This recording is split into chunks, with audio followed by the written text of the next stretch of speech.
အားလုံးပဲမင်္ဂလာပါရှင်ဒီနေ့မှာတော့ညီကဂျပန်မှာ JLPT ဖောင်ဖုန်းဖြင့်တင်တာနဲ့ပတ်သက်ပြီးတော့အသေးစိတ် share လုပ်ပေးမှာဖြစ်ပါတယ်ရှင် JLPT ဖောင်တင်ဖို့အတွက်ဆိုရင်အရင်ဆုံးကို့မှာ JLPT My ID နဲ့ password ရှိရမယ်ပေါ့နော်အဲ့တော့ ID နဲ့ password မယူထားသေးတဲ့သူတွေအတွက်က ID နဲ့ password ယူနည်းကိုအသေးစိတ်တင်ပေးထားဖြစ်တဲ့အတွက်အရင်ဗီဒီယိုကိုကြည့်ပြီးတော့မှ ID password ကိုယူပြီးမှဒီအခုဖောင်တင်တဲ့ဗီဒီယိုကိုကြည့်ပါခေပြီးကို့မှာ ID ရော password ကိုရှိပြီဆိုရင်တော့ညီနဲ့တူတူဒီဗီဒီယိုလေးကိုကြည့်ပြီးတော့ဖောင်တင်လို့ရပါပြီအရင်ဆုံး Google application နဲ့ကိုဝင်ပြီးတော့ search bar မှာ JLPT လို့ရိုက်ထည့်လိုက်ပါမယ်ပြီးရင် Nihongo Noryokushikan JLPT ဆိုတဲ့ website link နဲ့ကိုဝင်ရပါမယ်ဒီစာမျက်နှာကိုရောက်ရင်ကိုကဂျပန်မှာစောင့်မွေးဖြေမှာဖြစ်တဲ့အတွက် Nihonde Jukan ဆိုတဲ့အကွက်ကိုရွေးပြီးတော့အောက်ဆုံးထိဆွဲချလိုက်ရင် login ဆိုတာကိုရောက်ပါလိမ့်မယ်ညီတို့ကအရင်တစ်ခါမှတော့ကြတော့ ID နဲ့ password ကိုယူတာပေါ့နော် ID ကိုယူမဲ့သူတွေကညာဘက်အကွက်ကိုနှိပ်ရမှာဖြစ်ပြီးတော့ကိုက ID ယူမှာမဟုတ်ဘူး ID ရှိပြီးသား fountain မှာဖြစ်တဲ့အတွက် login ကိုနှိပ်ရမှာဖြစ်ပါတယ်ကိုယ့်ရဲ့ ID နဲ့ password ကို Gmail ကနေပြီးတော့မှကြည့်ပြီးတော့တေချာဖြည့်ပါမယ်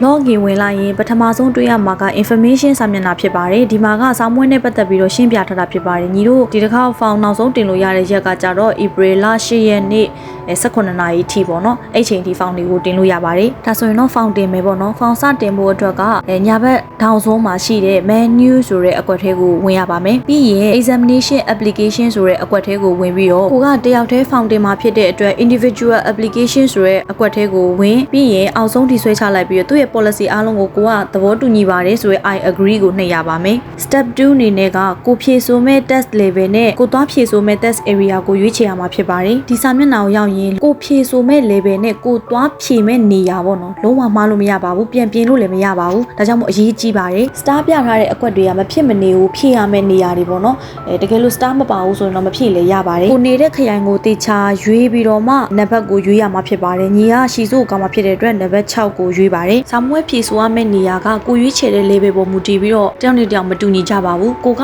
N1 ဖြည့်မယ်ဆိုရင်တော့ N1 နဲ့သက်ဆိုင်ရာနေရာကိုသွားရမှာဖြစ်ပါတယ်ကိုက N5 ဆိုရင်တော့ N5 နဲ့သက်ဆိုင်ရာနေရာကိုသွားရမှာဖြစ်ပါတယ်တူဂျိုမှာနေလို့တူဂျိုမှာပဲဖြည့်ရမယ်ဆိုတာမျိုးမဟုတ်ဘူးပေါ့နော်ပြီးတော့အချိန်နေလဲတယောက်နဲ့တယောက်တူမှာမဟုတ်ပါဘူးပြီးရင်တော့ကိုယ့်ရဲ့ဓာတ်ပုံကို upload လုပ်ရမှာဖြစ်ပါတယ် to photograph upload ဆိုတဲ့ကိုဝင်လိုက်ရင်သူကရှင်းပြထားတယ်ပေါ့နော်ဒီလိုပုံတွေကမရနိုင်ဘူးဆိုတာကိုရှင်းပြထားတာဖြစ်ပါတယ်အောက်ဆုံးထိဆွဲချလိုက်ပြီးတော့ညီတို့က select the photo ဆိုတဲ့နေရာတွေကိုဝင်ရမှာဖြစ်ပါတယ်ပြီးရင် gallery ထဲကနေပြီးတော့မှ license ဓာတ်ပုံအမျိုးအစားနောက်ခံ background ကအဖြူရောင်ဖြစ်ရပါမယ်ညီကတော့လူရမယ်ညီမြန်မာပြည်ကဒီကိုလာတဲ့ကနေပြီးတော့ညီယူလာတဲ့ပုံရှိတယ်ပေါ့နော်အဲ့ဒါကိုပဲရိုက်လိုက်တာပါဒီမှာလဲပုံရဲ့ site ကိုမိမိလိုချင်တဲ့လောက်ချဲ့လို့ကြုံလို့ရပါတယ်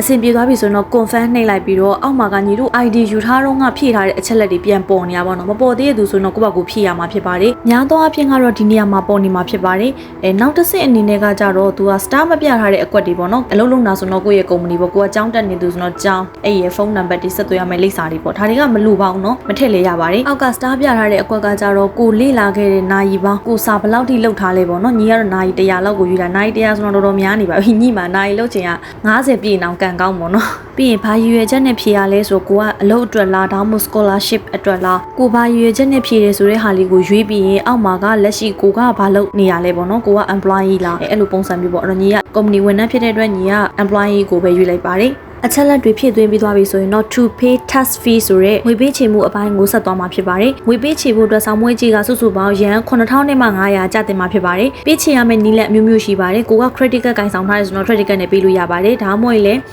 pay easy နဲ့လည်းပေးလို့ရသလို convenient ကနေလည်းပေးလို့ရပါတယ်ညီကတော့ convenient ကနေတော့ပေးမှာဖြစ်ပါတယ်ညီကဒီခေါက် family map ကိုအသုံးပြုမှာမဟုတ်ပါဘူးညီက lawson ကိုအသုံးပြုပြီးတော့မှ try ကြည့်မှာဖြစ်ပါတယ်ပြီးရင်အောက်မှာကိုယ့်နာမည်ကိုဖြည့်သွင်းပြီးတော့ payment at convenience store ဆိုတဲ့အစိမ်းရောင်ကွက်ထဲကိုနှိပ်လိုက်ပြီးရင်သူကနောက်တစ်ချိန် confirm လုပ်ဖို့အတွက်ကိုညီတို့ပြန်စစ်ဆေးဖို့အတွက်အချက်လက်တွေပြန်ပြပြီးမှဖြစ်ပါတယ်အချက်လက်တွေအားလုံးစစ်ဆေးပြီးသွားရင်အောက်ဆုံးမှာ apply ဆိုတာရှိပါတယ်အဲ့ apply ဆိုတဲ့အစိမ်းရောင်ခလုတ်ကိုနှိပ်လိုက်ရင်သူကညီတို့ကိုငွေပေးချေဖို့အတွက်ကုတ်6လုံးပေါ့နော်ကနန်း6လုံးပြန်ပြီးချပြီးမှဖြစ်ပါတယ်ပြီးတော့ဘယ်နေ့နောက်ဆုံးထားပြီးတော့ငွေပေးချေရမလဲဆိုတဲ့ date ကိုလည်းသူကပြန်ပြီးချပြီးမှဖြစ်ပါတယ်တယောက်နဲ့တယောက်တော့တူမှာမဟုတ်ဘူးပေါ့နော်ကို fountain နဲ့ရက်ပေါ်မူတည်ပြီးတော့ဆုံးထားပြီးငွေပေးချေရမယ့်ရက်ကလည်းတယောက်နဲ့တယောက်တူညီမှာမဟုတ်ပါဘူးညီဆိုရင်တော့2ရက်နေနောက်ဆုံးပေါ့နော်အဲ့ deadline ကလည်းအရေးကြီးရယ်ပေါ့နော်ကိုကဘယ်လိုပြောရမလဲပေးချေမယ့်ရက်ကတစ်ပတ်လောက်ရှိပါသေးတယ်4-5ရက်လောက်နေပါသေးဆိုရင်မိသွားလို့မချေမိခဲ့ရင်သတ်မှတ်ထားတဲ့ငွေချေရမယ့်ရက်ကိုကျော်သွားခဲ့ရင်ဟိုအစကနေပြီးတော့ application ကိုဒီ motion copy ပြန်လုပ်ကြမှာပေါ့နော် file ကြီးဟိုအစကနေပြန်တင်ရမှာဖြစ်ပါတယ်ဒါကြောင့်မို့လို့ဖြစ်နိုင်ရင်မြန်မြန်လေးသွားချေထားလိုက်တာပို့ပြီးတော့စိတ်ချရပါတယ်